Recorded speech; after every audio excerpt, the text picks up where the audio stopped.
It's likely to be a wide-ranging conversation, but of course the main crux of it will be looking at the sincerity of the North Koreans leading into this major Trump-Kim summit, which we expect next month. But already that summit hanging by a thread with so many uncertainties, so many changes in recent weeks.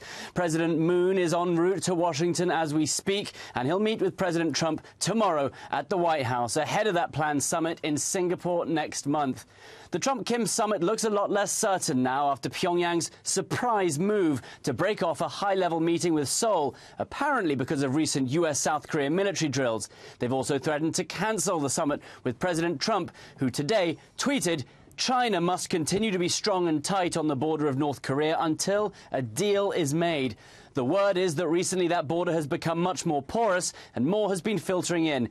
"I want this to happen," Trump said, "and North Korea to be very successful, but only after signing." So still a lot of ground to be made, even in the short weeks that we have between now and the summit, and it will all centre on the sincerity of the North, their willingness to denuclearize. Yeah, and speaking of that, are plans to decommission the nuclear site in North Korea still on?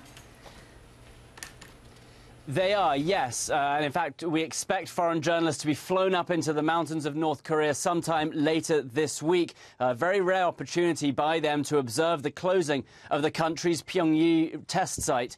It's a much touted display of goodwill following years of provocation.